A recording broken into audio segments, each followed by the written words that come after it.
Hello and welcome to the Minimum Competence episode for Friday, August 25th, 2023. I'm your host for today, Andrew Leahy, a tax and technology attorney from New Jersey. In today's episode, we have the Biden administration working with Texas to restore Medicaid to individuals dropped in error.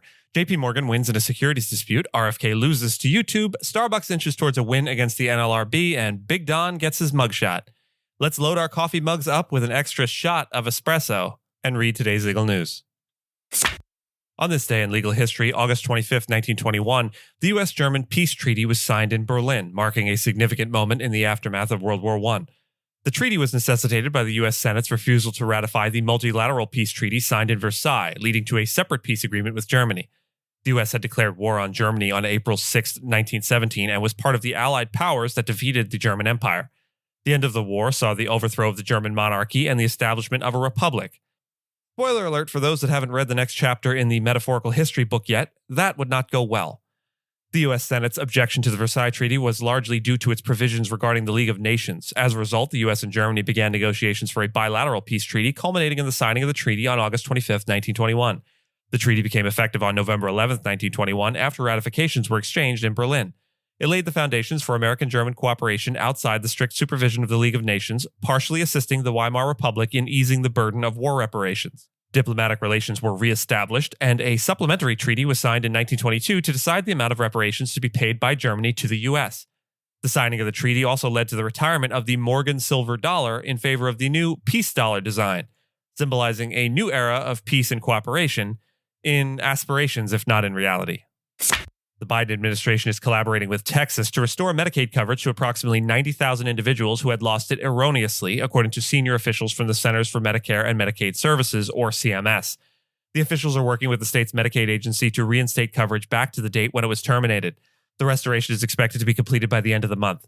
This move follows a letter from Democratic House members from Texas urging the CMS to investigate reported problems at the Texas Medicaid agency. A whistleblower letter had alleged system failures leading to incorrect coverage determinations, affecting thousands of pregnant women and seniors. The Texas Democrats accused the state of not complying with federal Medicaid requirements and called for CMS intervention. Nearly 600,000 Texans have already lost Medicaid coverage in recent months, mostly due to procedural reasons.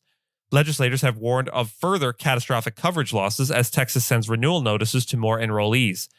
Representative Lloyd Doggett emphasized the need for swift federal action to prevent interruptions in care for disadvantaged families. JPMorgan Chase & Co. has won a federal appeals court ruling that a $1.8 billion leveraged loan was not a security, marking a significant victory for the banking and private equity sectors. The ruling came in a securities fraud lawsuit related to a 2014 syndicated loan deal led by JPMorgan for drug testing company Millennium Health, which later filed for bankruptcy. Currently, loan notes are not considered securities, so a ruling against JPMorgan could have had broad implications for the regulation of the leveraged loan market. If classified as securities, loans would require additional disclosures, more financial data, and quicker settlement of trades. The decision is seen as favorable for banks and private equity firms, which frequently use leveraged loans in buyout deals. Advocates for reclassifying leveraged loans have argued that it would bring transparency to an opaque part of the financial market. The appeals court agreed with a lower court's dismissal of the plaintiff's fraud claims, finding that the notes were not securities. The Securities and Exchange Commission declined to offer its opinion on the matter despite heavy lobbying from the Loan Syndications and Trading Association. The trustee had claimed that JPMorgan and other banks withheld crucial information about Millennium's troubles. The appeals court found that the notes did not meet 3 of the 4 factors required to be considered a security under U.S. law. Those 4 factors are part of a test to determine whether a financial instrument is considered a security under U.S. law, and it comes from Supreme Court case SEC v. W.J. Howey Co. The test is commonly referred to as the Howey test, and it has 4 factors that must be considered. Number 1, the investment of money. There must be an investment of money or other tangible, definable consideration. Number 2, common enterprise. The investment must be in a common enterprise, meaning that the fortunes of the investor are interwoven with those of either the promoter or a third party. Number 3, there must be an expectation of profits. There must be an expectation of profits from the investment itself. This could include capital appreciation resulting from the development of the initial investment or a participation in earnings. And number 4, it has to be from the efforts of others. The profits must come solely from the efforts of others, typically the promoter or third party, and not the investor. This element emphasizes that the investor must be a passive participant in the business. Subsequent cases after Howey, such as United Housing Foundation v. Foreman, have further clarified the Howey test, specifically focusing on the economic realities of the scheme and noting that the form should be disregarded for the substance. Moreover, other cases such as Reeves v. Ernst & Young introduced a family resemblance test, which helps in differentiating notes that are securities from those that are not. The Howey test remains a fundamental standard in securities law, providing a broad and flexible framework to accommodate the evolving nature of investment schemes. Robert F. Kennedy Jr. has lost a bid to force Google and YouTube to restore videos in which he questioned the safety of COVID-19 vaccines. Kennedy, who is seeking to be the Democratic Party's 2024 presidential nominee, alleged that YouTube violated his First Amendment right to political speech when it removed the videos due to its medical and vaccine misinformation policies. The U.S. District Court for the Northern District of California stated that the suit is likely to fail because Google and YouTube are not state actors subject to the free speech clause of the First Amendment. Judge Trina L. Thompson denied Kennedy's motion for a temporary restraining order that would prevent the tech companies from keeping the videos off their platform. The judge ruled that emails between government officials and Google personnel about vaccine information were not enough to show that YouTube's decisions were state decisions or evidence of a conspiracy to censor speech. There was no evidence that government officials demanded that Google adopt a COVID-19 misinformation policy, nor that they communicated with Google regarding Kennedy specifically. The evidence showed the communications between government officials and Google were merely consultation and information sharing. The case is scheduled for a hearing on November 7th regarding Kennedy's motion for a preliminary injunction and the company's motion to dismiss. Starbucks Corp. is on the verge of defeating a National Labor Relations Board, or NLRB, attempt to obtain a temporary injunction from a New York federal court.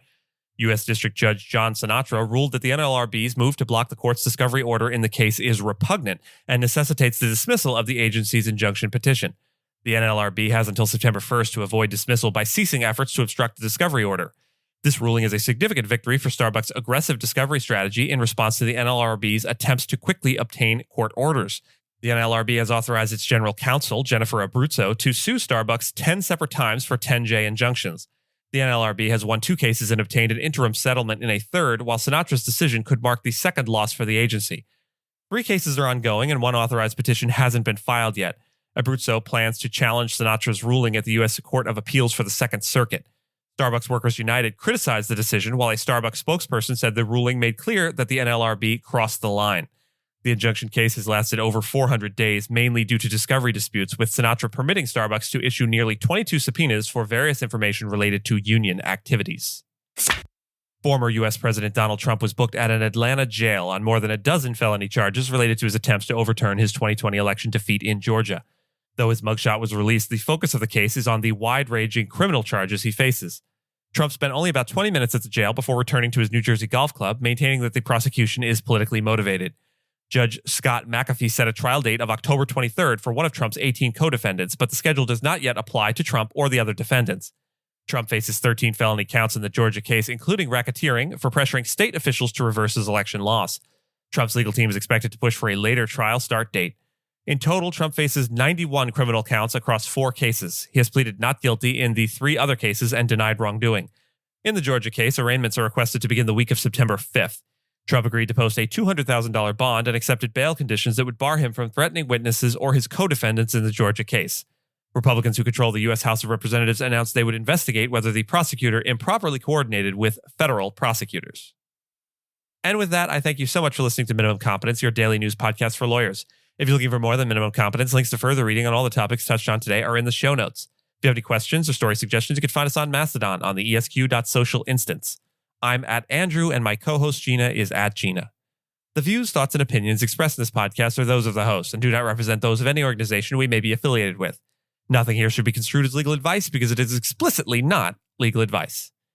Reviews go a long way towards helping new listeners to find our show. If you have a moment and can leave a rating or review on your podcast player, we'd appreciate it. And if you know someone that might be interested in a story we cover, consider sending them the episode. Minimum Competence is available at minimumcomp.com and wherever you get your finely crafted podcasts. If you haven't checked out the website in a while, give it a look. There are complete transcripts and resources for each episode and its corresponding segments, as well as an opportunity to receive new episodes in email newsletter form. We'll see you back here on Monday, and until then, remember, it's so important to smile for pictures because they're a little bit of your light that will shine on well after you're gone.